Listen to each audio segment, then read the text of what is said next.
bienvenida, las gracias.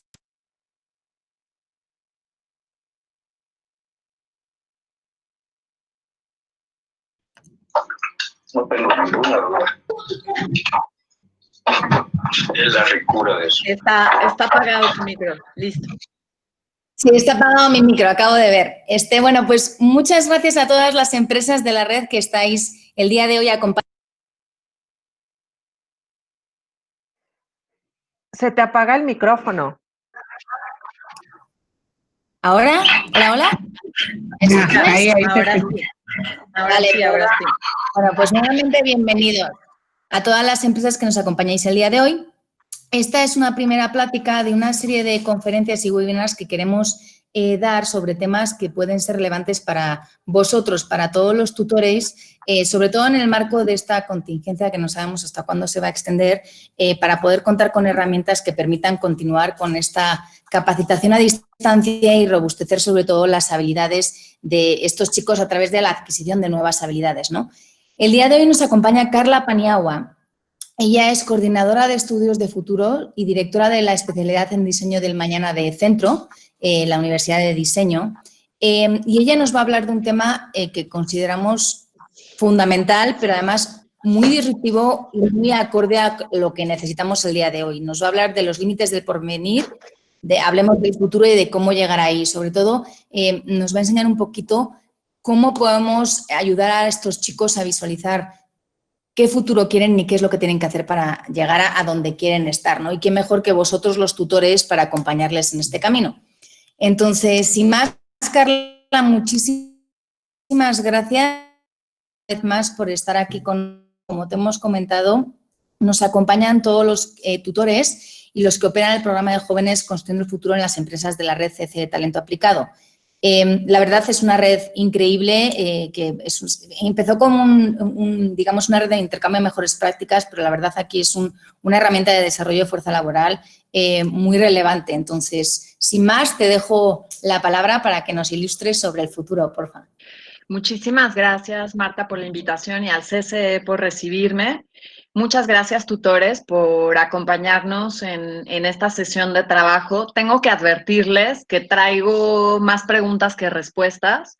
Ustedes están mucho más cerca que yo del problema del cual vamos a hablar en este caso, así que su colaboración en este ejercicio conjunto va a ser fundamental. Para eso tenemos nuestro feed, nuestro chat, que está aquí al ladito. Entonces, yo les voy a estar compartiendo algunas diapositivas. Cuando estoy compartiendo diapositivas, no puedo ver el feed, pero voy a estar entrando y saliendo para poder ver los comentarios que nos pongan y poder hacer de este ejercicio una conversación más que un monólogo. Así que siéntanse en completa libertad de manifestarse, plantear ejemplos, contraejemplos, preguntas, etcétera, a fin de que esta sesión pueda ser rica y juntos podamos llevarnos respuestas, no solo preguntas. Entonces, bueno, pues efectivamente, ahora sí procedo a compartirles aquí. Listo.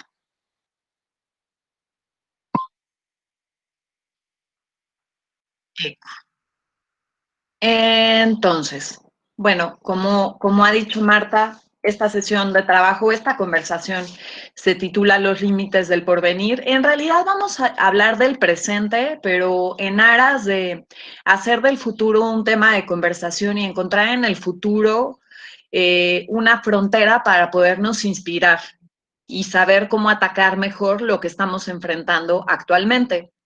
Decía, porque falleció de hecho hace relativamente poco, el pedagogo canadiense Norman Henshaw, también futurista, solía decir que las personas y las organizaciones suelen pensar en el futuro cuando se presenta en sus vidas la desilusión, la ansiedad y las expectativas. Y bueno, creo que últimamente tenemos mucho de todo esto, ¿no? Hay mucho de esto. Ya lo había antes, digamos, la desilusión, la ansiedad y las expectativas no comenzaron con el COVID, pero esta crisis que estamos viviendo pues exacerba las tres. Yo quise añadir a este cuadro que no pinta bien, Así que se vale acompañar esta sesión de su relajante muscular de confianza para que puedan sentirse un poco menos peor por lo que vamos a hablar.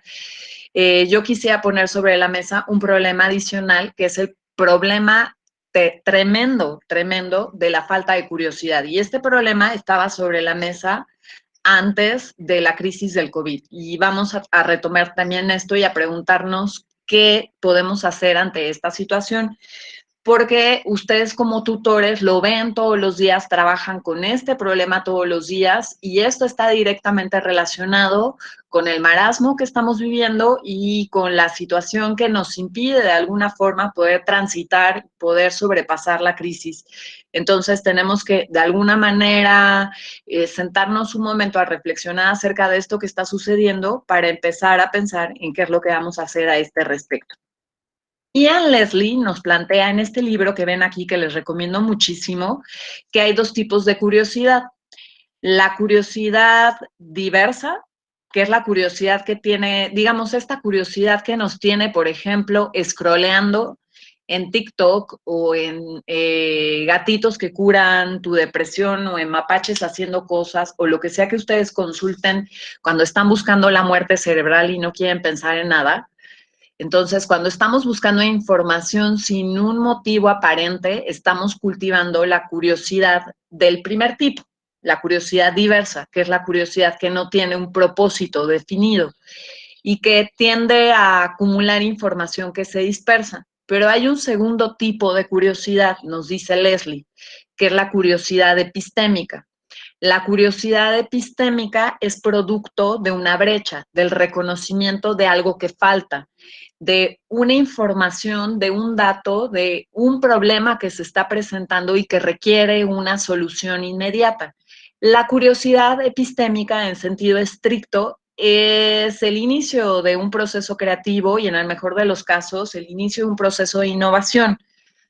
Cuando detectamos una brecha y cultivamos la curiosidad epistémica, es decir, cuando nos planteamos una pregunta y perseguimos las respuestas por las vías necesarias, ya sea investigación, experimentación, prototipado, lo que sea que haya que hacer, pues entonces esta curiosidad logra resolverse, se cristaliza, se materializa y se convierte en soluciones.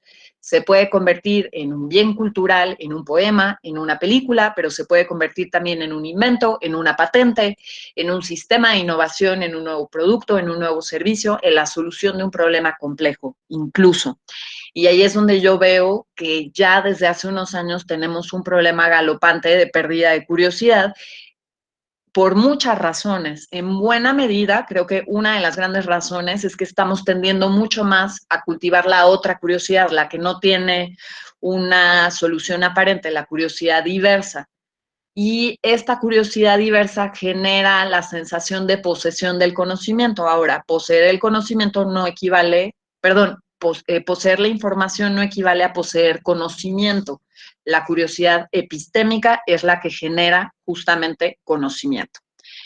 ¿A qué voy con todo esto y qué relación tienen estos problemas con el tema del COVID y con el tema del futuro? ¿Cómo se relaciona? ¿Dónde se empiezan a amarrar estos hilos a la misma alcayata?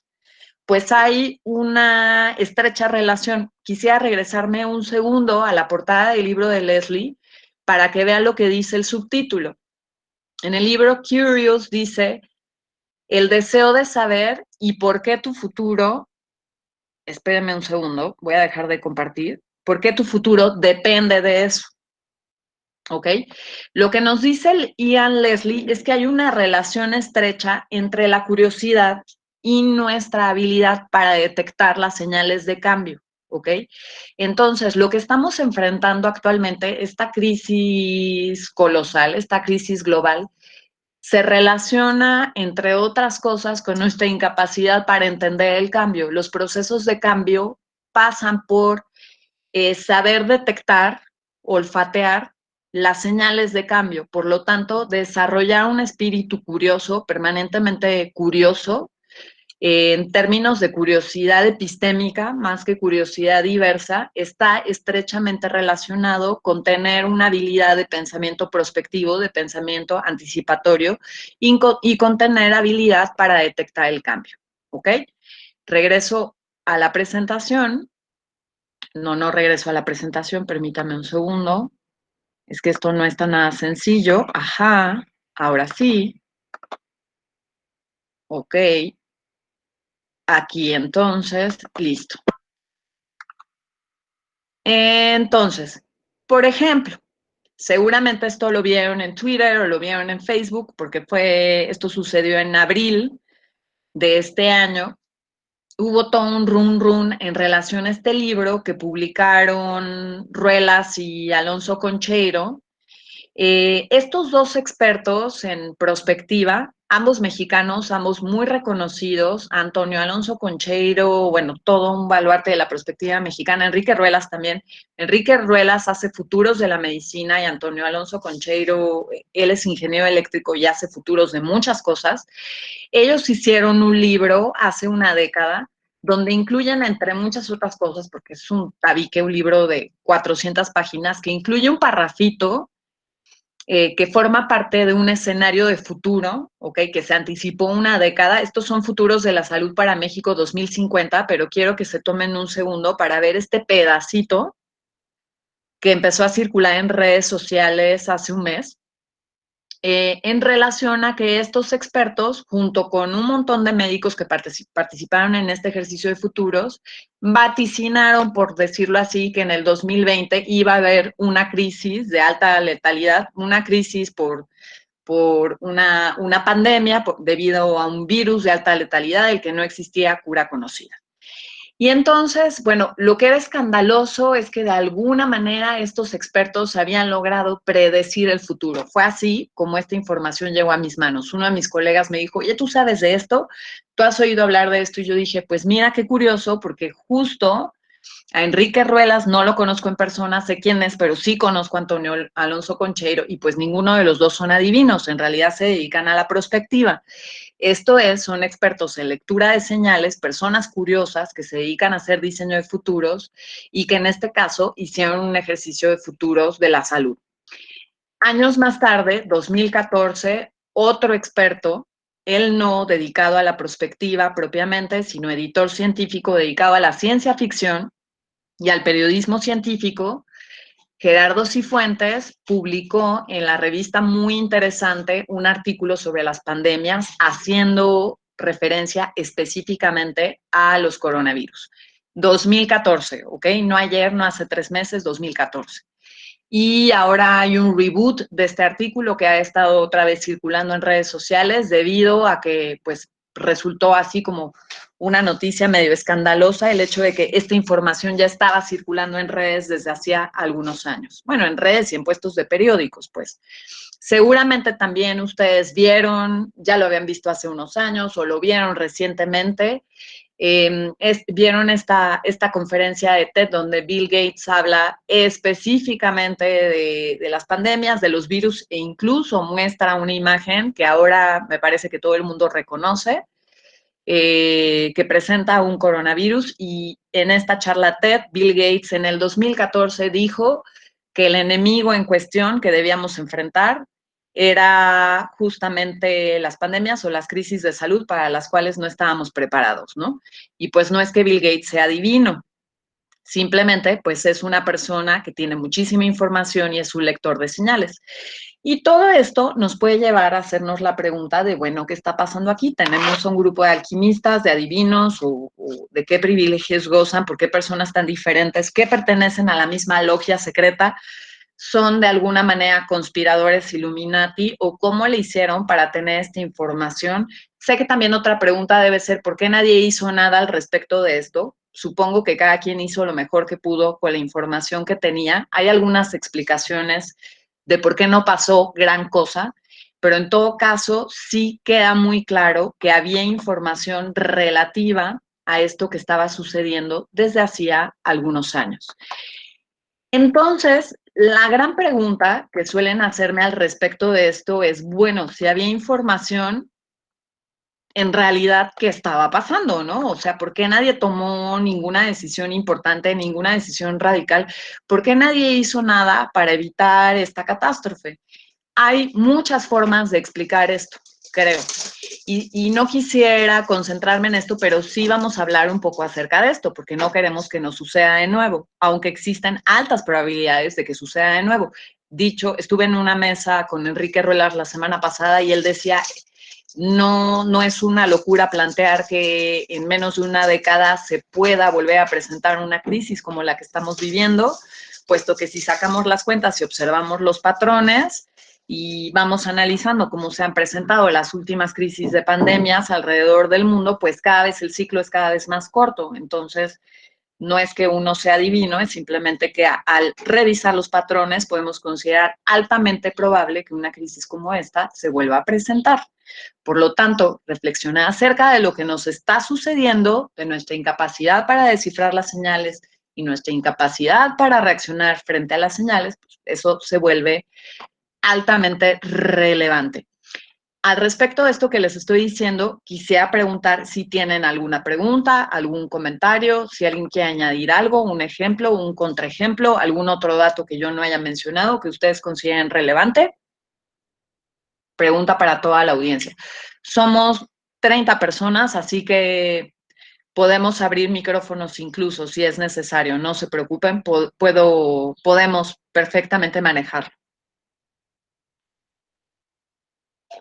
No tenemos preguntas. Ok, bueno, voy a avanzar entonces, si me lo permiten, pero les recuerdo, si tienen comentarios, cualquier tipo de reacción, lo pueden poner en el feed de nuestro chat o abrir el micrófono y con toda confianza. Es un grupo pequeño, lo podemos hacer.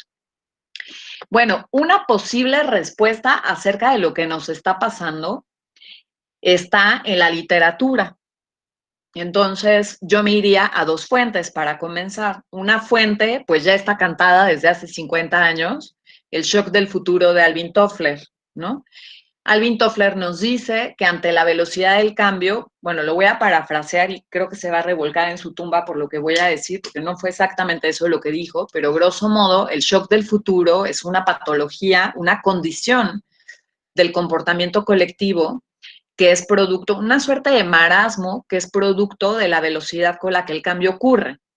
Entonces, los cambios se presentan a tal velocidad que nos mareamos, básicamente. Y este efecto, este mareo, nos impide actuar, ¿ok? Ya no digamos actuar adecuadamente, actuar racionalmente, sino simplemente actuar. Nos quedamos nada más pasmados. Por otro lado, retomando a Toffler, hace unos pocos años Douglas Rushkoff habló más bien del shock del presente.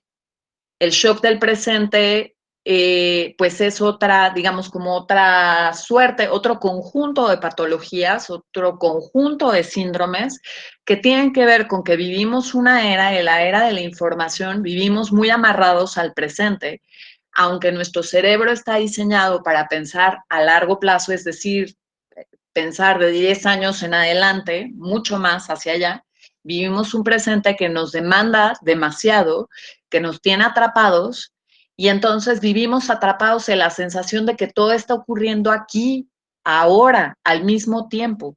Y pues francamente nadie puede salir bien librado de esa experiencia. Vamos a caracterizar un poco de qué estamos hablando. ¿Ok?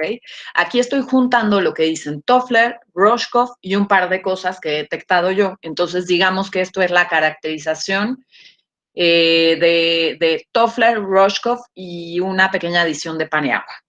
Entonces, ¿qué es lo que nos está pasando? Primero, el cambio ocurre de forma muy veloz.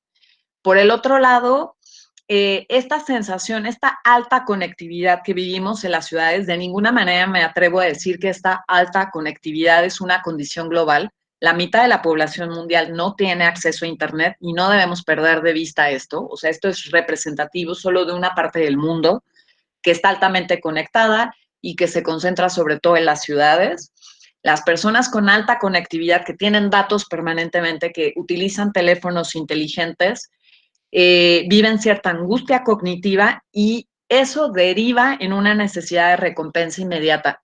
Perdón, no son dardos personales. Si alguno de ustedes empieza a sentir que estoy hablando de ustedes, descuiden, yo no los conozco, no es una alusión personal, ¿ok? Algunas de estas cosas me pasan a mí también. Y en dado caso, considérenlo un grupo de autoayuda. Entonces, Bueno, ¿qué nos pasa? Que nos angustiamos, esta sensación de presentismo, dice Roshkov, nos genera angustia. La angustia cognitiva tiene que ver con buscar shortcuts, buscar el camino corto. Estoy viendo la película y le adelanto, ya quiero conocer el final. Estoy viendo un video en YouTube, no lo veo completo, no aguanto ni ver una conferencia de 10 minutos. Ya quiero saber en qué termina, cuál es la conclusión. Esta necesidad de recompensa inmediata. No sé si ustedes lo ven en sus tutorandos de jóvenes construyendo el futuro. Yo lo veo en mis estudiantes, ¿ok? Y trabajo con estudiantes de grado y de posgrado. Lo veo y no es reciente. Tiene más de un lustro que lo veo. Tengo casi 20 años dando clases y debe tener unos 6, 7 años que empecé a ver este tema de la angustia cognitiva y la necesidad de recompensa inmediata. Es decir, ante un interrogante que requiere proceso, que requiere tiempo, que requiere recolección de datos, experimentación, tiempo para equivocarme, aprender, tener una curva de aprendizaje, etcétera, yo necesito una recompensa inmediata. Luego, bueno, esto que les estoy diciendo, el punto 2, 3, hasta el punto 6 son puntos de Roshkov, ¿ok? El primero es de Toffler. Entonces, la digifrenia es otra parte del síndrome del presentismo que tiene que ver con que la misma persona es protagonista de múltiples relatos. ¿Esto qué quiere decir? Por ejemplo, durante esta conversación, bueno, ahora algunos de ustedes tienen la cámara apagada, pero regularmente cuando estamos teniendo una videoconferencia, si tenemos la cámara encendida, estamos viendo nuestro propio rostro. Entonces, somos expuestos a nuestra propia imagen de manera permanente en distintos escenarios. Vemos nuestra imagen cuando nos sacamos una selfie, cuando estamos haciendo una videoconferencia. Nos estamos viendo todo el tiempo, ¿ok?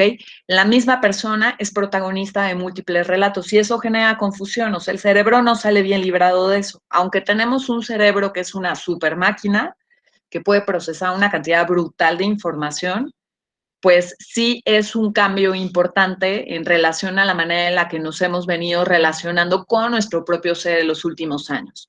Por el otro lado, como parte de este mismo síndrome de presentismo, nos dice Roshkov, se nos presenta el overwinding.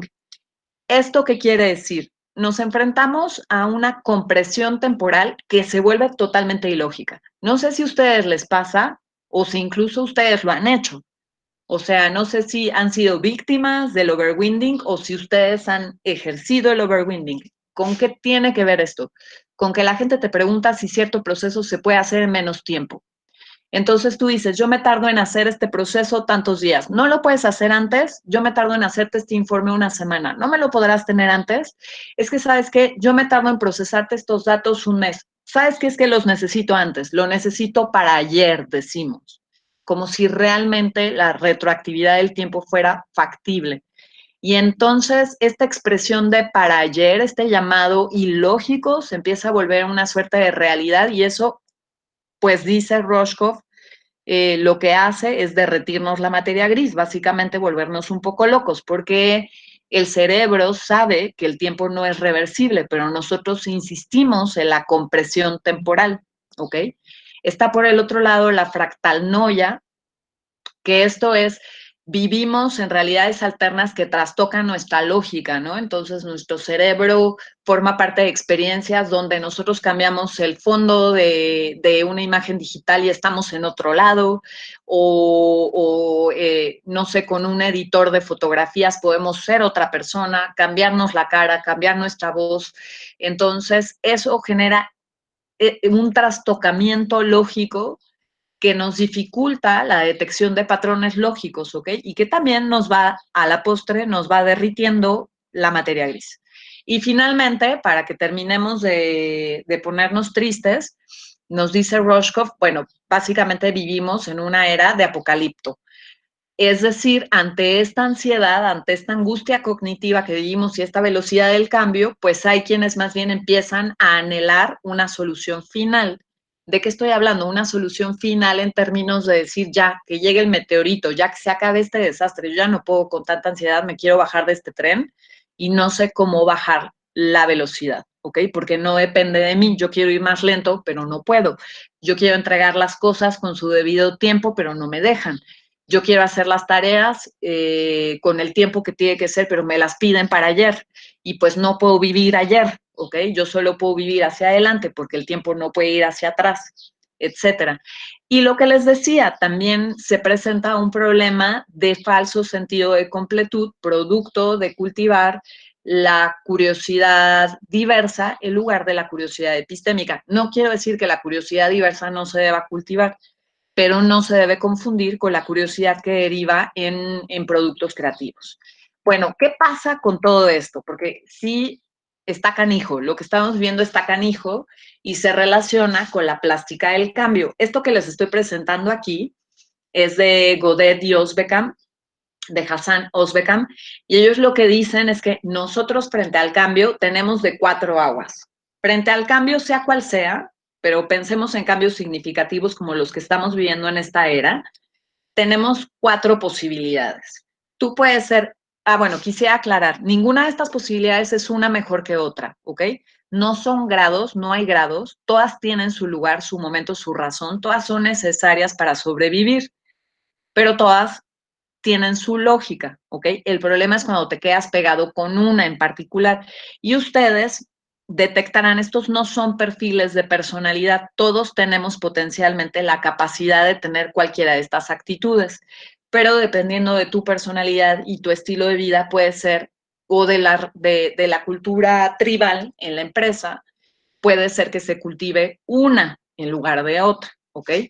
Entonces, ante cierta situación, puede ser que tú decías ser pasivo como el avestruz. Yo sé que pasivo tiene una connotación negativa, pero no se los digo en esos términos. O sea, cuando tú le dices a una persona, quédate en tu casa, no salgas, quédate en tu casa como el avestruz, adentro de tu huevito, se lo estás diciendo porque hay que sobrepasar una crisis y eso es pertinente y es necesario, ¿ok? Y está bien, hay un momento para ser pasivo. El problema es cuando eres pasivo ante todo y esperas que todo se solucione solito. Igual con el caso del bombero, se puede ser reactivo como el bombero, el apagafuegos, pero si tú vives al día en tu empresa y estás apagando fuegos todo el tiempo, bueno, para empezar, tu colon va a terminar destrozado y para continuar, pues la empresa va a estar en riesgo porque no se puede ir a trabajar en ambulancia, ¿ok? Las ambulancias son solo para emergencias. Entonces, si tú estás siempre reaccionando, quiere decir que necesitas un poco de planificación estratégica. La tercera actitud sería la preactiva. Esa sería la actitud del asegurador, el que se adelanta a lo que se necesita, ¿no? Y la última sería la actitud proactiva, la del conspirador. Esa es la figura, por eso les pongo aquí el ojo de Horus, como un poco para aludir a la conspiración Illuminati. Entonces, el conspirador no solo se anticipa al cambio, provoca el cambio, ¿ok? Quiero que observen cómo la actitud pasiva y reactiva nos permite sobrellevar la crisis. Tienen su razón de ser. Hay momentos para ser pasivos, hay momentos para ser reactivos.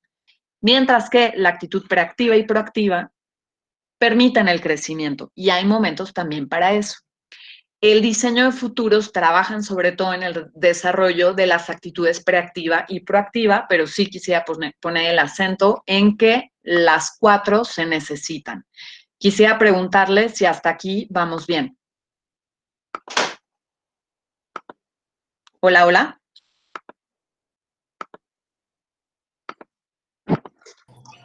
Sí, vamos Hola, bien, vamos gracias. bien, vamos Ok. bien, muy interesante. Todo bien, Ok, gracias. ¿están viendo mi pantalla? Yo no, Sí, nada más te tenemos vemos a ti. ¿Me ven a mí? No, entonces, ¿saben qué? Eso está súper mal. Pues qué bueno que me avisan, porque yo, según yo, les estoy mostrando mi pantalla. Yo Y yo feliz creí aquí que era yo la que mostrándoles no mi te veía. pantalla. Digo, la vez que no veía. No, pues avísenme, porque eso fue... A ver, entonces, me voy a regresar 3 segundos solo para ver a partir de dónde ya no les compartí. Les compartí, a ver, Hasta ¿esto ahí. lo vieron? Sí, ¿Esto sí lo vieron? Ok. sí, ¿Esto también lo ahí. vieron las Ahí portadas ya de los no, libros? ahí ya no. Ah, ok. O Ah. sea, hace como 5 minutos que les dejé de compartir. Una disculpa. Bueno, estos son los libros que les comentaba. Aquí están. Ah, bueno, les quiero decir que estos se los vamos a compartir en PDF. Entonces, ustedes van a tener las referencias. Aquí está el recap de lo que acabo de comentar, la extrema velocidad del cambio, la angustia cognitiva, la digifrenia, el overwinding. Les decía yo, no se sientan mal, pues Si le ponen palomita, palomita, palomita, esto no es un test, ¿ok? Es simplemente para entender qué nos está pasando a nosotros y obviamente a los beneficiarios del programa les está pasando. Vamos, si le pasa a uno, pues obviamente a un joven que no tiene acceso a la información, etcétera, y que está sobrecargado, sobresaturado, pues también. Y esto es lo de la plástica del cambio que les comentaba. Entonces creo que aquí sí queda más claro, ¿no? Entonces aquí están, ahora sí ya pueden ver, me parece que ya queda más claro el wrap-up de las 4 actitudes. Aquí está la actitud pasiva del avestruz, la actitud reactiva del bombero, la actitud preactiva del asegurador, la actitud proactiva del conspirador Illuminati. ¿Ok? Voilà.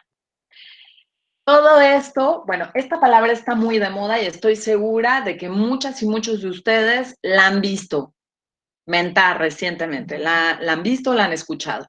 Porque actualmente, digamos, el estado actual de las cosas se denomina VUCA, aunque este no es un concepto nuevo, es un concepto que fue acuñado por el ejército estadounidense en los 80 y empezó a utilizarse mucho más a partir de la caída de las Torres Gemelas y es un acrónimo que significa volátil, incierto, complejo y ambiguo. ¿Ok? Entonces, pues el resumen del diagnóstico es, o sea, el resumen del diagnóstico que justifica la tremenda angustia que a veces no nos deja dormir o que nos tiene con dolor de lumbares o con una colitis galopante es esto. Se llama VUCA, tu colitis tiene este nombre, ¿ok? O tu migraña que no se te quita o que de repente ves luces blancas de ansiedad, pues esas luces se llaman VUCA. Volatilidad, incertidumbre, complejidad, ambigüedad. Yo sé que ustedes lo que buscan a lo mejor no son nombres para este problema, sino soluciones, pero pues siempre es bueno saber, para sorprender a nuestras amistades y familiares, siempre es bueno saber el nombre de las cosas, ¿ok? A lo mejor para este momento ustedes dicen, ya me siento así. Si no me sentía así cuando empecé esta conversación, ahora sí ya me siento así, ya me siento angustiado o angustiada. Y entonces la cosa es cómo recuperamos la plasticidad del cambio, porque creo que en buena medida esta es una de las salidas, ¿ok? Aquí de lo que se trata es de pensar en el problema que estamos enfrentando, pero también en la solución. Entonces creo que una de las cosas que tenemos que hacer es ayudarnos y ayudar a nuestros tutorandos, a los beneficiarios del programa, a recuperar su plástica del cambio, a entender cuál es la diferencia y cuál es el momento para ser pasivo, para ser reactivo, para ser preactivo y para ser proactivo, y ayudarles a desarrollar las habilidades necesarias para poder desenclochar. O sea, en buena medida lo que yo observo es que estamos como que la caja de cambio se atoró. Estamos enclochados y hay que aceitar esa caja de cambios para que podamos despegarnos, ¿ok? Y entonces, si la persona con la que estamos trabajando nada más es pasiva, tiene que aprender que también puede ser reactiva o también puede ser preactiva. Ahora, estas son habilidades para las que estamos dotados potencialmente, pero es un lenguaje que hay que aprender. No es que con pura voluntad se puede, ¿ok? Se necesita más que voluntad. Eso se los digo de antemano, no es respira hondo y con unas clases de yoga ya lo arreglamos. Es un poco más complicado que eso, ¿ok? Digo, también las clases de yoga ayudan mucho, pero no va solamente por ahí. Entonces, bueno, esto se llama VUCA y la pregunta sería, ¿cómo le hacemos para recuperar la plasticidad que nos ayude a desenclocharnos y empezar a generar movimiento? No nada más hacer como una caja vacía que espera ser llenada por el otro, donde yo no soy responsable de mi destino, yo no soy responsable del cambio, la culpa siempre es de alguien más, la responsabilidad es siempre de alguien más. Yo no sé cuáles son los casos que ustedes se enfrentan a título personal en sus organizaciones, ya me lo compartirán, pero por ejemplo, yo lo veo en los salones de clase y lo veo trabajando en talleres con organizaciones, como sí hay, no en todos los casos, por supuesto, pero a veces sí observo, junto con esta pérdida del sentido de la curiosidad, una idea de yo no soy responsable de mi plástica del cambio, el cambio es responsabilidad de alguien más. Por favor que alguien lo arregle, porque además a mí me urge, porque esto es muy incómodo para mí, y bueno, pues entonces, mientras que eso sucede y alguien se va a hacer cargo, pues se nos puede ir la vida entera, ¿no? Entonces, ¿cómo le hacemos para recuperar la plástica del cambio? Voy a poner algunas ideas sobre la mesa y después me salgo para checar el feed y ver si tienen preguntas, pero si no, pueden abrir el micrófono y con toda libertad comentarme.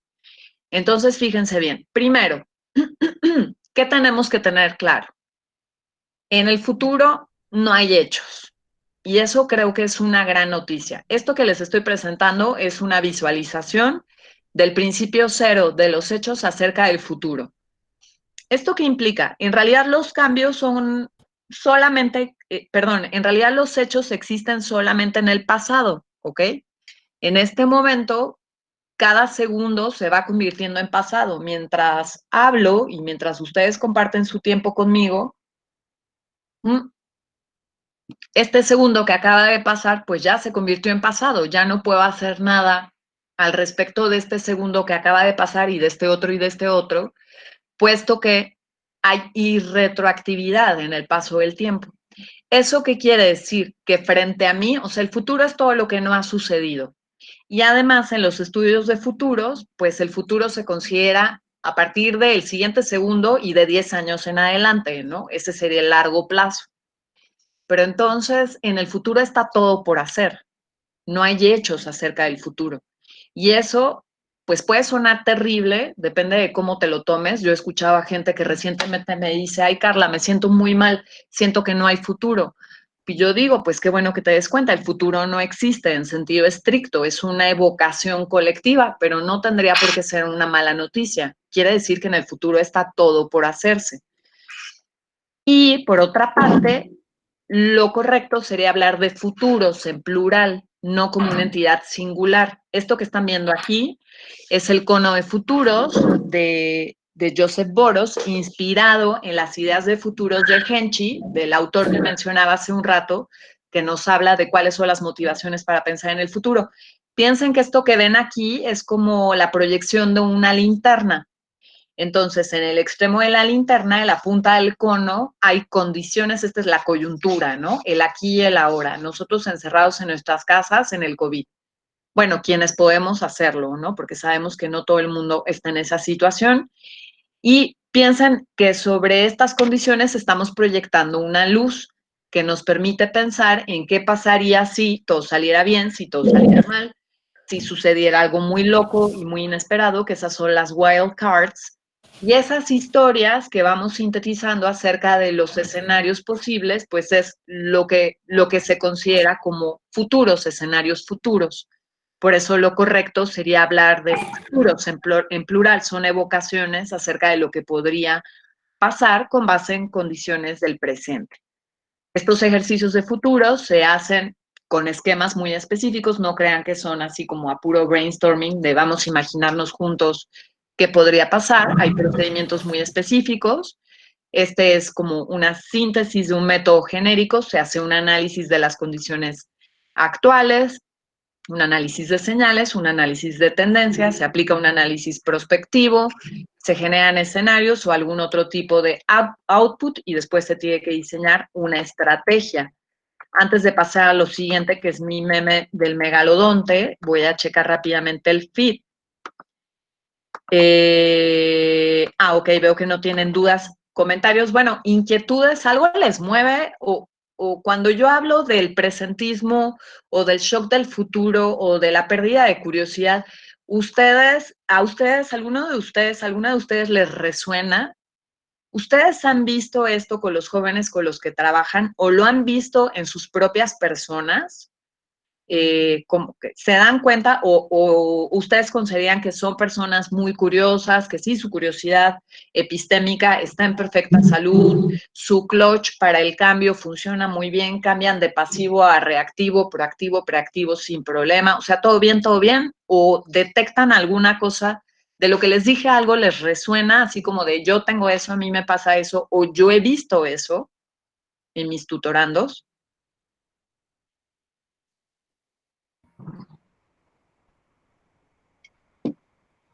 ¿Les escucho o les leo? Creo que que a todos nos sucede de una u otra manera, independientemente de la experiencia que tengamos, pero aquí hay un punto importante, que en el momento que detectemos que uno de los muchachos está inmerso en una de estas condiciones, hacer las preguntas o hacernos las preguntas para lograr el cambio de estrategia en el plan de trabajo. Sí, bueno, me parece un excelente planteamiento. Gracias, Antonio.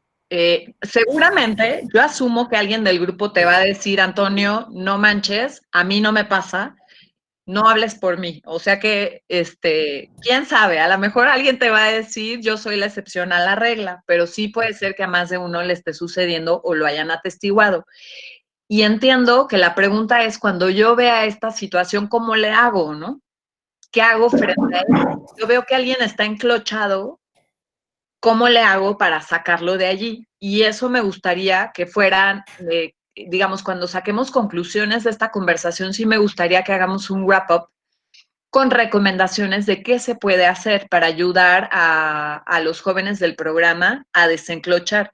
Pero la verdad es que como si fuéramos todos en un avión, recuerden que en el avión te recomiendan que si falta el oxígeno, primero te pongas la máscara tú antes de pasársela a alguien más. Entonces, yo les diría, vamos a empezar a trabajarnos nosotros, a fomentar más nuestra curiosidad y nuestra plástica del cambio, a desenclochar nosotros, a salir nosotros del shock del futuro y del shock del presente, a trabajar nuestra digifrenia y todo lo que nos esté pasando para poder estar en condiciones de ayudar a alguien más. Esa sería mi primera recomendación, aprender a mapear si lo que he dicho me resuena a mí, me está pasando a mí, y cómo puedo hacer yo para sacarme de ahí. Porque si yo no estoy ahí, pues para empezar, ¿con qué cara le voy a decir a alguien que fomente más su curiosidad si yo no soy una persona curiosa, ¿no? ¿Con qué cara le voy a decir, oye, ¿sabes qué? Pues fomenta más, no sé, tu curiosidad, tu creatividad, si yo de entrada no estoy ahí? Entonces yo diría, vamos a empezar por cultivarnos a nosotros mismos. A ver, los voy a leer. Nos dice Wendy, lo que yo percibo es que la ansiedad por el futuro es una preocupación del presente. Totalmente de acuerdo. O sea, la preocupación del futuro, el futuro no existe. Entonces, lo que te pasa con el futuro te pasa hoy. Totalmente de acuerdo. Pero igualmente, como el futuro no existe y todo, digamos, el futuro es un territorio donde puedes hacer cambios, tus reflexiones acerca del futuro tienen que servirte para decidir diferente en el presente. De eso va esta reflexión. O sea, pensar acerca del futuro te angustia en el presente, pero pensar adecuadamente acerca del futuro y entender que el futuro no está cantado, que son alternativas y que es tu responsabilidad y que hay métodos para diseñar el futuro, te va a dar un poco más de certeza, te va a ayudar, te va a sanar un poco más y te va a ayudar a trabajar el presente de manera más táctica, para que el presente no te tome con los pantalones abajo, ¿no? Y para que no estemos todos sorprendidos por el COVID como si hubiera sucedido ayer y como si no se hubieran presentado señales acerca del COVID desde hace años. Por ejemplo, cuando yo les comentaba hace rato que mi colega Gerardo Cifuentes, que trabaja conmigo en el que publicó el artículo, es muy interesante sobre las pandemias, es profesor en la especialidad que yo dirijo en Centro. Y yo le preguntaba, ¿de dónde sacaste información en el 2014 sobre las pandemias? Y lo del coronavirus se supone que pues no era algo tan conocido. Y me dijo, encontré muchísima información en revistas científicas, o sea, la información está ahí, lo que pasa es que no la consultamos. Y bueno, pues lo leí muy interesante y después no hice nada con eso, ¿no? La cosa es conectar esa reflexión acerca del futuro con la estrategia, porque si no haces el proceso completo, pues es igual que si te quedaras enclochado, es exactamente el mismo problema. Dice aquí, ok, sí, y también voy a dar tips para despertar la curiosidad. No hay soluciones mágicas, todo lo que les voy a decir es pensamiento de primeros principios. Van a ver que son cosas muy sencillas, pero lo primero que yo haría al respecto de la curiosidad es preguntarme si yo cultivo mi curiosidad y si la curiosidad que cultivo es epistémica o diversa, o de las dos. O sea, porque a mí me parece muy bien, por ejemplo, ahora que está de moda TikTok, pues yo le dedico de repente cierto tiempo muerte cerebral total de ver los TikToks de Erika Buenfil y muchas cosas más, ¿no? Ahora, la cosa es, voy a hacer esto para descansar mi mente, voy a hacer esto con un propósito. ¿Qué voy a hacer con esto? Esa es la cosa. Aprender a curiosear con un propósito en mente. Voy a escribir acerca de esto, voy a hacer un cuento con esto, voy a hacer una canción con esto, un poema. ¿En qué voy a convertir esta curiosidad? Sería una pregunta, porque además a veces pensamos, no sé quién nos lo dijo, a mí nadie me lo dijo, pero en algún momento quizás yo veo que algunas personas que conozco lo llegaron a pensar así. Los adultos se supone que no deben ser curiosos porque la curiosidad mata al gato, pero ¿saben qué? Nosotros no somos gatos, ¿ok? O sea, el ser adulto no implica dejar de cultivar tu curiosidad. Aún si tu curiosidad es morbosa, hay que cultivarla, ¿ok? Porque eso se puede convertir en soluciones, en patentes, en productos creativos. Entonces yo empezaría por preguntarme, por diagnosticarme. Yo cultivo mi curiosidad y si sí, ¿qué tipo de curiosidad cultivo? ¿No? ¿Epistémica o diversa? O de las dos. Me dejo ir cuando tengo curiosidades, me planteo preguntas nuevas de investigación o realmente creo que ya no tengo nada nuevo que aprender. ¿Saben qué? Siempre tenemos trucos nuevos para aprender. Dice aquí Vero, nos dice, creo que para realizar el cambio tenemos que empezar por aceptar que es un cambio y no una etapa. Bueno, yo creo que es las dos, Vero. Digamos, es un cambio y es también una etapa. Lo que pasa es que, vamos, ambas cosas son ciertas. El cambio es la única constante. Vivimos en una era en la que ya ni morir te va a ser una certeza. Nos acercamos rápidamente a la muerte de la muerte. No sé si lo saben, eso es tema de otra conversación. Pero la muerte de la muerte también está en la esquina. Vivimos en una era en la que... Igual me llama la mochila. Gracias. Ahí quisiera complementar, si me lo permites, lo que yo he visto con el proyecto de jóvenes, es que muchos, ¿no? Y es una incertidumbre en la que vivimos impresionante. Cuando llegó la pandemia todos decíamos, no, de aquí a Semana Santa te encierras 4 semanas y ya está, ¿no? Después se habló mucho que a mayo, abril, junio, julio, ahorita están hablando de octubre, en algunas empresas dicen, ya esto va a ser algo que va a estar con nosotros hasta diciembre. Entonces, muchas empresas de las que yo manejo con jóvenes, lo que hicieron fue decir, vamos a parar todo durante la pandemia. Y eso fue hace 2 meses, ¿no? Entonces, como que están, como tú dices, enclochados en el mientras esto pasa.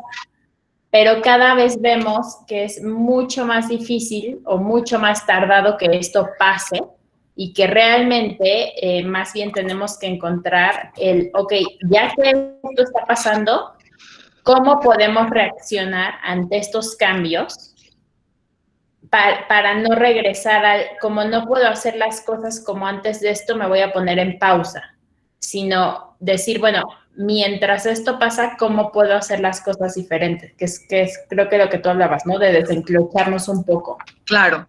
Ya entendí entonces a qué se referían con esto de que esto no es una etapa, a lo mejor esto es, pues, de esto va.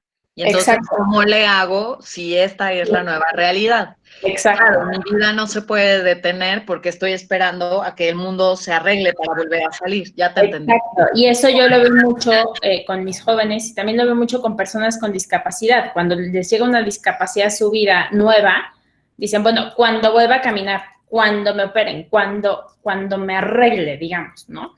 Y no es algo que vayas o que puedas contar con eso, sino que tienes que aceptarlo como tu realidad actual. Ok, me gusta mucho tu planteamiento porque una de las cosas que se hacen en diseño de futuros es hacer un análisis del sistema, de qué es lo que tengo actualmente, en mi presente qué hay, cuáles son mis recursos. Y el hecho de que estés en tu casa confinado no te deja sin recursos, en lo absoluto. Te deja a lo mejor sin algunos recursos que tenías, pero no te deja sin todos los recursos. Entonces, creo que un primer ejercicio es reconocer cuáles son tus recursos sistémicos, porque sigues teniendo relaciones, sigues teniendo conocimiento, sigues teniendo tu materialidad, pues sigues teniendo, entonces hay que reconocer cuáles son las condiciones actuales del sistema y qué tenemos para trabajar con eso. Partiendo del supuesto, puedes jugar un poco con la especulación, partiendo del supuesto de que pues esa es la realidad actual. Entonces, volvemos a la lamparilla, a la linterna que les presentaba hace un momento, ¿no? El cono de Boros. Si juguemos un poco con esta idea, si estas son las condiciones que tenemos, ¿cuál sería el futuro alternativo partiendo aquí de estas condiciones, de estos recursos? ¿Qué pasaría si todo sale bien? ¿Qué pasaría si todo sale mal?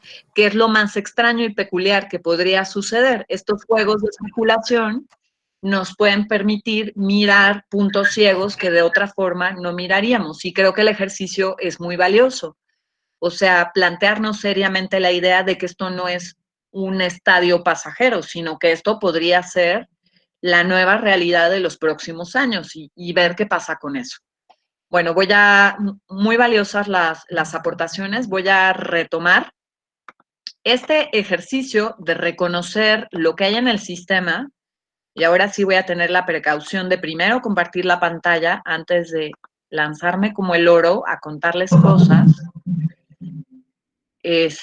Aquí está, ahora sí. Fíjense bien. Entonces, comentaba yo hace un momento, esto pasa por reconocer cuáles son las condiciones del sistema. Las condiciones del sistema y lo que está pasando a mi alrededor es lo que en lenguaje de futuro se denomina señales. Las señales son hechos así de los que hay evidencia, no son nada más así cosas que me imaginé que creo que pasan, sino que realmente me consta que pasan y que yo las tomo como referentes de cambio, ¿ok? Cuando estas señales se repiten y se vuelven consistentes en el mediano plazo, se convierten en tendencias, que son direcciones, veletas, que de alguna manera se pueden tomar como referencias del cambio por venir, pero realmente no sabemos qué va a pasar. O sea, cuando hablamos de cambio en el largo plazo, realmente estamos especulando. Las tendencias no se desarrollan en el futuro, se desarrollan en el presente, en el mediano plazo, tienen un tiempo de vida de 5 a 10 años, eso en el futuro es presente, en realidad, y las tendencias te pueden servir más o menos para imaginarte qué puede pasar. Las tendencias, a su vez, aquí lo pueden ver claramente en el meme del megalodonte, las tendencias están relacionadas con grandes fuerzas. Las grandes fuerzas son las grandes causas detrás del cambio y sobre esas no tengo control. Las puedo ver, las puedo entender, las puedo analizar, las debo observar, debo estar consciente de ellas porque no puedo controlarlas. Y tengo que saber que no puedo controlarlas, porque provocan el cambio y van a estar allí, van a seguir allí. Y bueno, ¿cuáles son esas grandes fuerzas? Hay distintas posturas al respecto de esto. Esto que les presento es solo una visión, es la visión del Future Today Institute, que me parece que es muy completa y muy sensata, por eso se las recomiendo. Y esta es una síntesis de las grandes fuerzas que están ahí a nuestro alrededor provocando el cambio. Son grandes eventos o grandes, pues es que creo que no hay otra forma de nombrarlos, grandes fuerzas, fenómenos globales que no tienen una causa aparente o no tienen una sola causa, son fenómenos multicausales que no son buenos o malos y que generan consecuencias de todo tipo y nos influyen en todas las escalas, ¿no?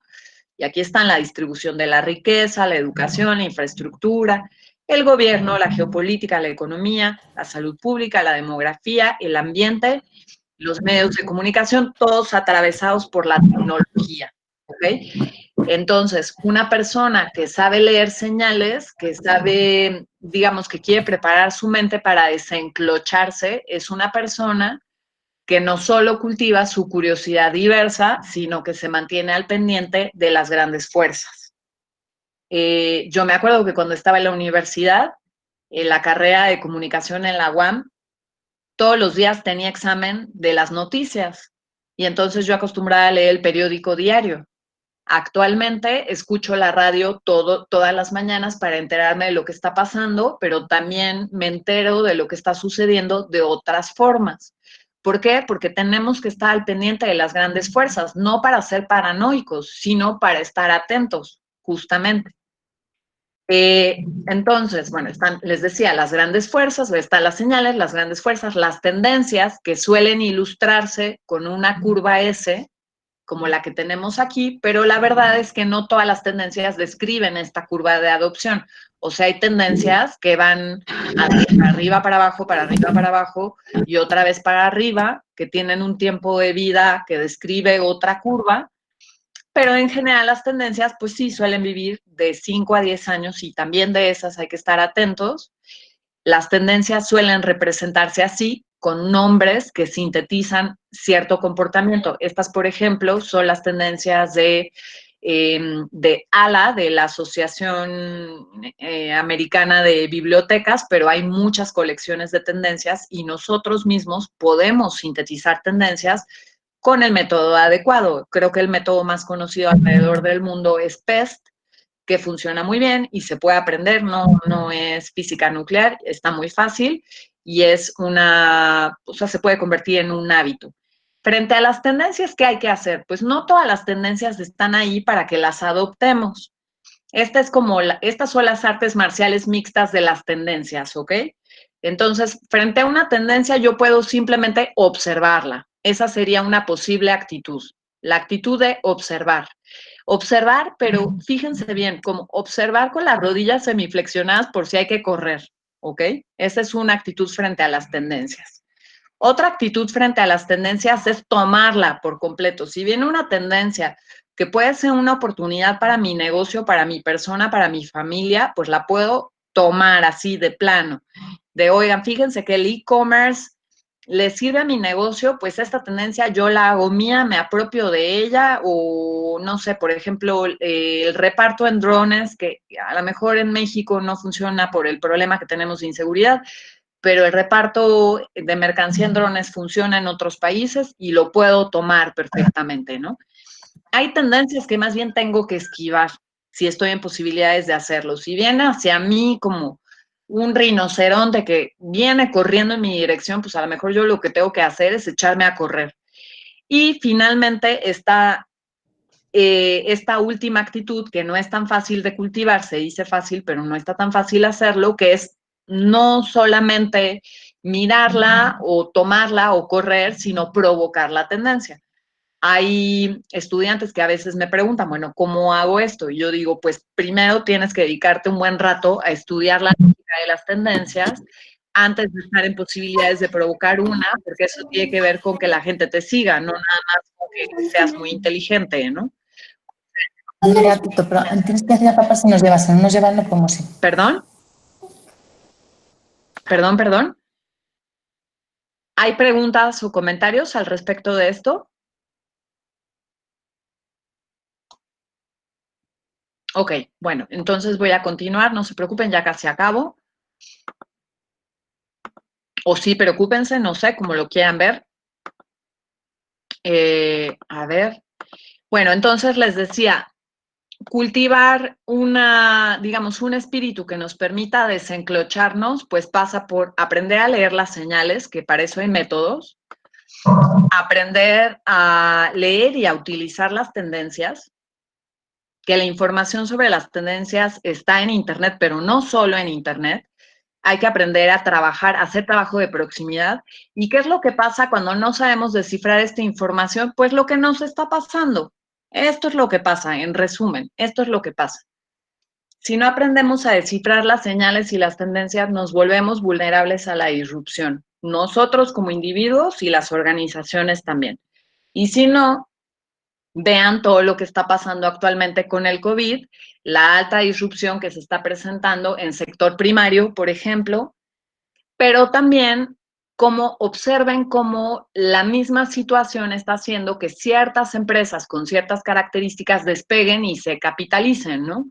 O sea, Zoom ha subido sus acciones como la espuma, y muchas empresas más, o sea, si de por sí Jeff Bezos era billonario, ahora es putrimillonario, va a ser el primer trillonario en la historia de la humanidad, y así sucesivamente. O sea, los hechos no son buenos ni malos, el mismo fenómeno puede servir como una ola que arrastre a unos y que suba a otros. Entonces, ¿ahora qué? ¿Qué hacemos con todo esto? Bueno, primero, tenemos que fomentar en nuestras propias personas, y no se los digo subiéndome yo así como en el podium, no se los digo con supremacía, ¿ok? Para nada, se los digo como colega, como alguien que trabaja también con tutorandos.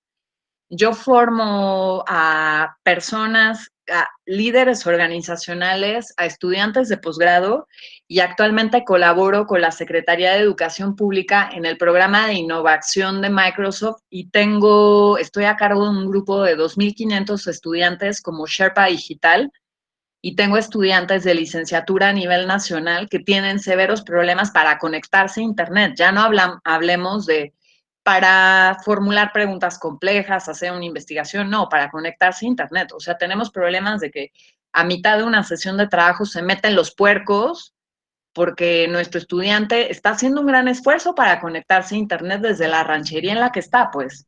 Entonces, se los digo no con supremacía, sino con total solidaridad y en aras de que compartamos juntos nuestra experiencia y nos vayamos refrescados y sintiendo que tenemos al menos algunas posibles salidas, ¿no? De para dónde ir.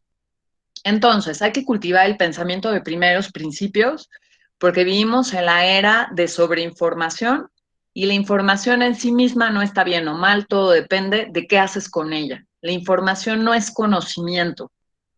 Y o sea, muchas veces la confundimos con conocimiento, pero recuerden que hay fake news. Entonces, tenemos que blindarnos contra eso, y el único blindaje está en el pensamiento de primeros principios. Entonces, la pregunta es si nuestros tutorandos están sabiendo hacerse a sí mismos preguntas, y si esas preguntas son preguntas pertinentes, pues.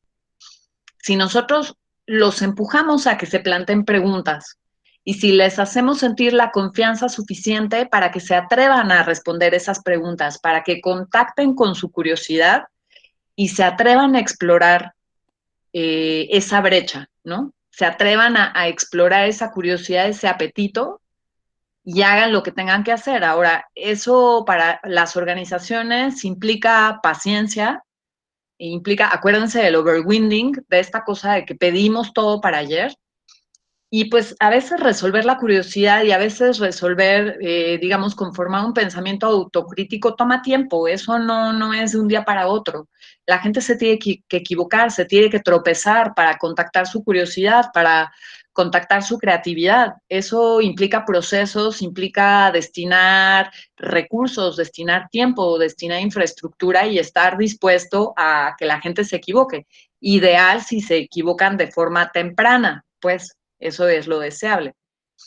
Fomentar una actitud curiosa, que eso implica no resolver nosotros de forma anticipada las cosas, sino dar el empujón y hacer la provocación, provocar lo necesario para que la gente salga de su área de confort y no busque el shortcut, sino que sí encuentre su propio sendero y, como he dicho hace un momento, se equivoque. Por otra parte, el fomentar el pensamiento anticipatorio no es cosa de un esfuerzo de voluntad, no es que respira hondo y ya mágicamente va a suceder, menos en una mente atrofiada por el shock del presente, el shock del futuro, la falta de curiosidad y todo lo demás. O sea, no está fácil, se necesita formación para que esto suceda. Tanto el pensamiento anticipatorio como la estrategia es como aprender un idioma. Tu mente está diseñada para hablar en lenguas, pero si quieres hablar francés, tienes que estudiar francés.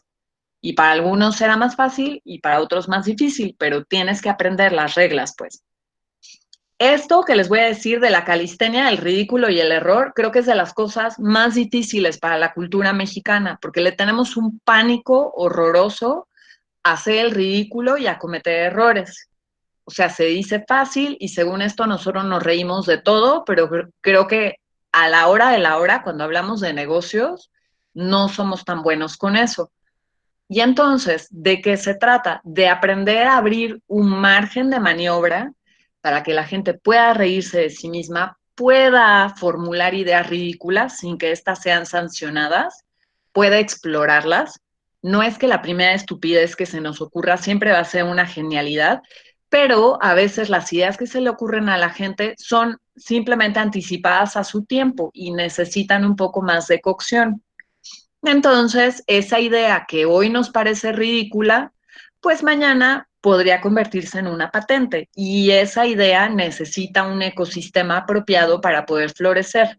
O sea, la curiosidad necesita un ecosistema para prosperar. No sucede sola. Una persona curiosa, si no está en el entorno adecuado, va a terminar dándose por vencida. Entonces, si el sistema te oprime y tú no puedes, no tienes, digamos, la insistencia necesaria para mantenerte siendo curioso, pues muy probablemente esa persona no va a florecer. Y la pregunta sería si nosotros estamos generando el entorno propicio para que la gente pueda formular ideas ridículas, pueda equivocarse, pueda curiosear. Y la última recomendación es mutatis mutandi, cambiando lo que hay que cambiar. No se puede cambiar de la noche a la mañana. Vamos haciendo cambios un día a la vez. Hoy te doy chance de que explores tu curiosidad, ¿no? Hoy te obligo, te empujo a que formules una pregunta.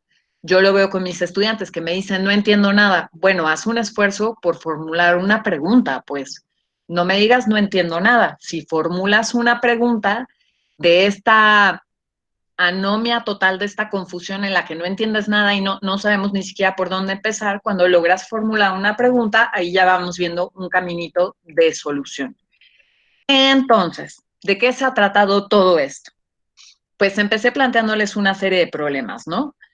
Que tienen que ver no con el futuro, en realidad, sino con el presente, lo que estamos viviendo hoy. El shock del futuro, el shock del presente, la falta de curiosidad. Esto nos enclocha, nos dificulta la plástica del cambio. A esto le llamamos también, o sea, el mundo está de la fregada, se está cayendo a pedazos. Esto elegantemente le llamamos vivir en un mundo buca. Yo francamente digo, pues está padre saber cómo se llama, pero a mí qué, yo quiero que me lo resuelvan. Resulta que nadie me lo va a resolver, lo tenemos que resolver nosotros. Y la solución empieza por entender que no hay hechos acerca del futuro. O sea, en el futuro no hay hechos, está todo por hacerse. Y esto les puede generar un doble efecto. El efecto, el entusiasmo de, qué padre, en el futuro está todo por hacerse, qué chido. Y les puede generar el efecto de qué peso tan grande en el futuro está todo por hacerse. O sea, el edificio no está hecho, señores, y tenemos los ladrillos en la mano, ¿ok? Los recursos están allí, hay que construir el edificio, está muy cansado lo que hay que hacer. Pues sí. Y creo que las dos sensaciones, ambas son pertinentes, sin lugar a dudas. Y ambas pasan por reconocer que hay en el sistema, pensar en futuros alternativos, o sea, las cosas pueden salir bien, pueden salir mal.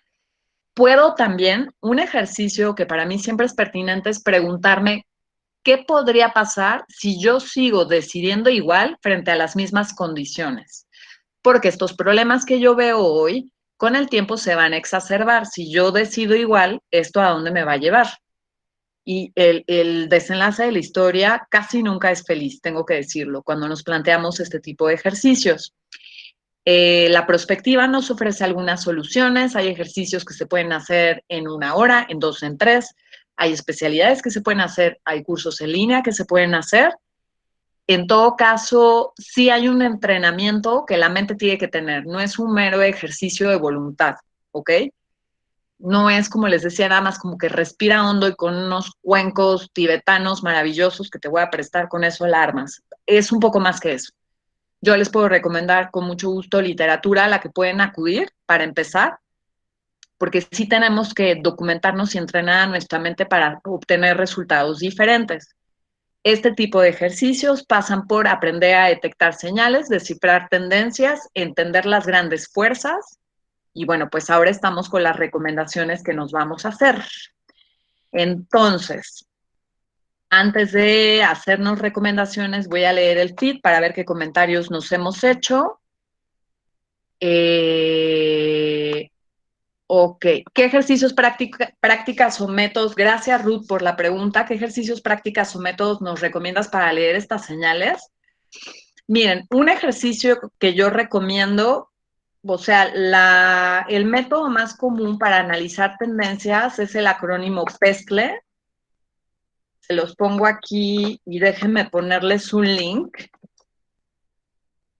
No tiene, digamos, no está difícil de hacer, pero sí hay que dedicarle tiempo, sin lugar a dudas. PESCLE es un acrónimo que significa política, ambiente, sociedad, tecnología, legalidad y economía. Y bueno, se refiere a como cuáles son los aspectos de la realidad que yo tengo que considerar para poder descifrar las tendencias que están ocurriendo a mi alrededor. Les pongo aquí un posible link, pero hay un montón de libros al respecto de eso. También les recomiendo un libro que debo de tener aquí, sí, aquí lo tengo, un libro de Amy Webb que está buenísimo, que es para detectar pretendencias. Este libro de Amy Webb se llama The Signals Are Talking. Con mucho gusto, si ustedes así lo quieren, además de la presentación, les podemos mandar un paper para que no se tengan que chutar el libro, pero también Amy Webb ha dado un montón de conferencias al respecto de esto. Bueno, ¿para qué se los enseño si está en blanco la tapa? Pero les voy a poner aquí Amy Webb, The Signals Are Talking, por si les interesa el libro. Y Amy Webb ha dado muchas conferencias en TED, etcétera. La pueden encontrar en internet muy fácilmente. Es una fuente que les sugiero. Y su modelo, que se llama The Funnel,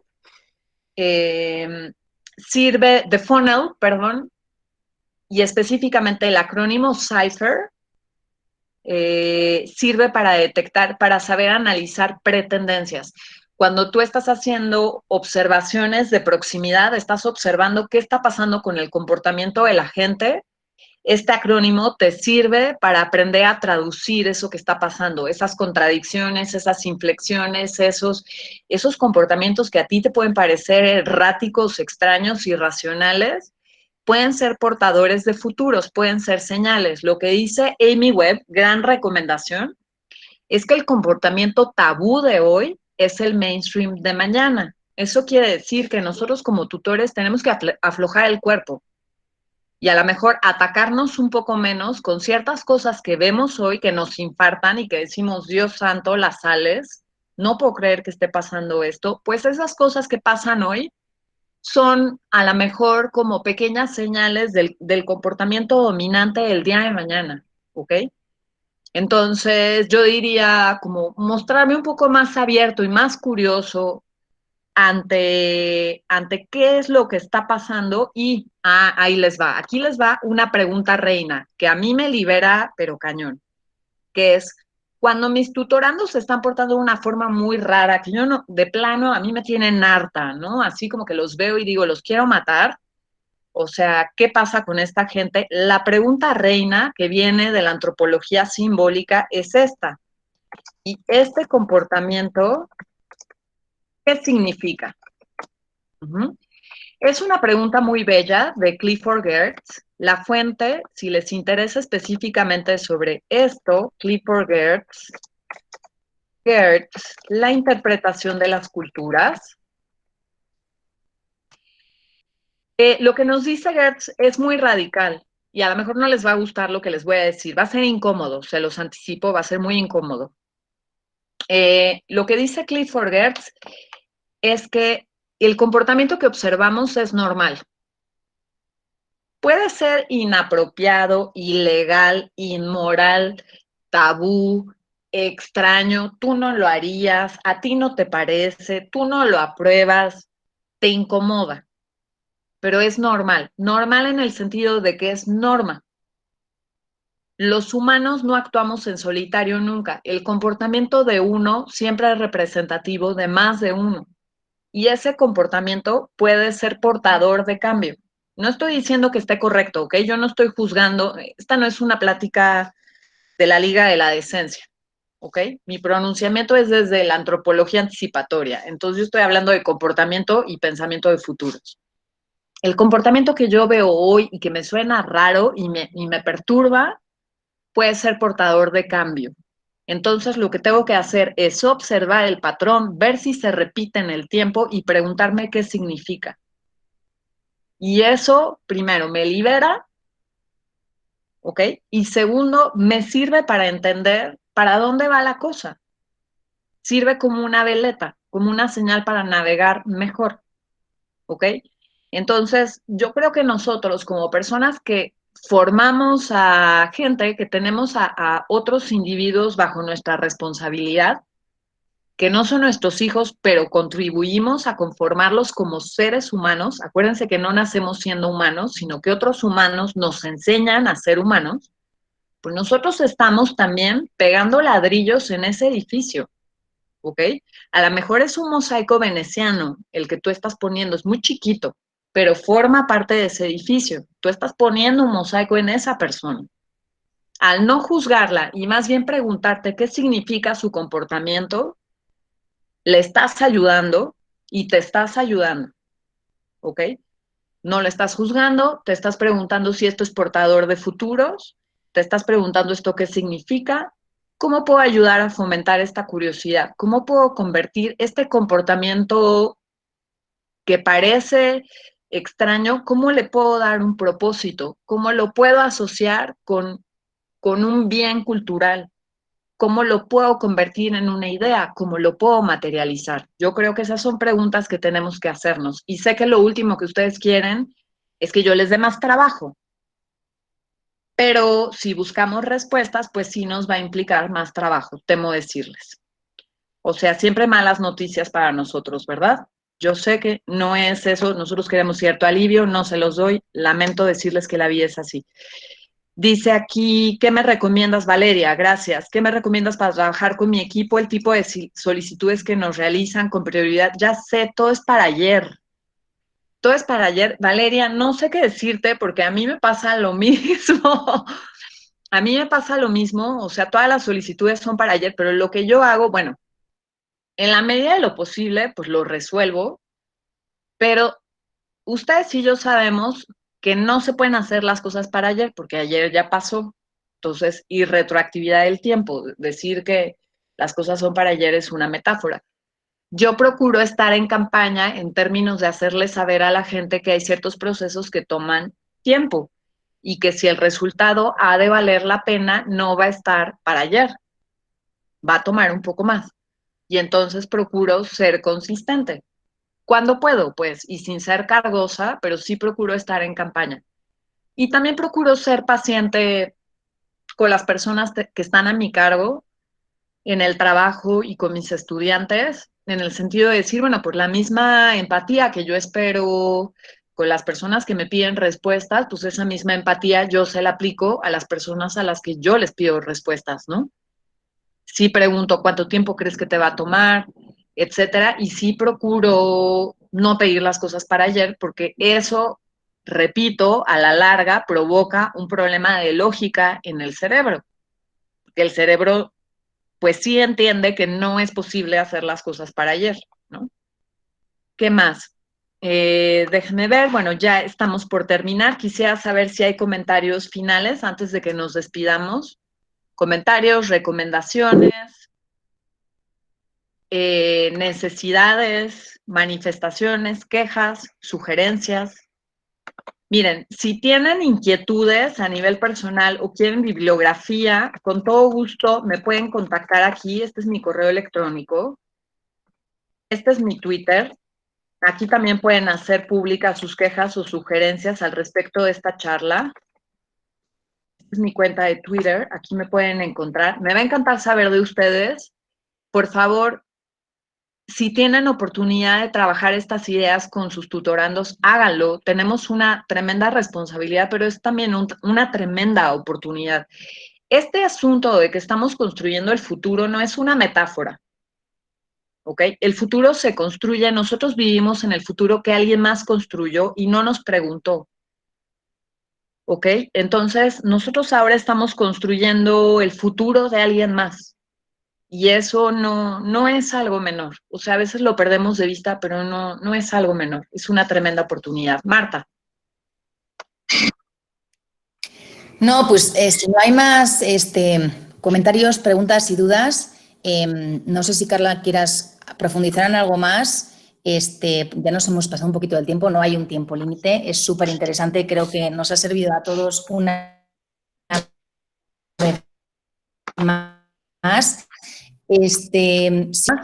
Sentiros libres de preguntar a Carla e incluso nosotros podemos ver con ella si podemos profundizar en alguna cuestión en particular en la que el tema, por ejemplo, de cómo motivar me parece súper interesante, tanto a los chicos como a los propios tutores, porque pues aquí el esquema de tutores, sobre todo en las grandes empresas, son muchos, ¿no? Entonces, también cómo motivarse es un tema súper relevante y más en estas circunstancias y más en un entorno y en una nueva realidad en la que todo va a ser un poco diferente. Y sobre todo verlo, como tú dices, como una oportunidad, ¿no? Sí, sí. Entonces, no sé si alguien más, última llamada para preguntas, aprovechad. Que Me tenemos parece aquí a nuestra que no. experta De del todos futuro. modos, aquí tienen mis datos de contacto si ustedes quieren más información o si quieren que hagamos incluso un ejercicio en las próximas semanas. Con todo gusto, estaré encantada de que podamos convertir esto en una nueva experiencia, no para el futuro, sino para el presente.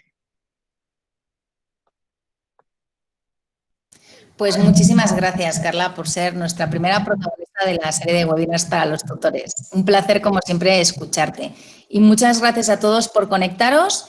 Seguimos en contacto. Buena tarde y a cuidarse mucho todos. Muchas gracias. Buena tarde. Gracias. Bye. Gracias a todos. Gracias, Carla. Bye. Gracias, hasta luego. Bye. Gracias. Hasta luego. Muchas gracias, hasta Muchas luego. gracias. Gracias. Gracias, Marta. Bye. Gracias a todos, chicos. Muchas gracias, Carla y Marta.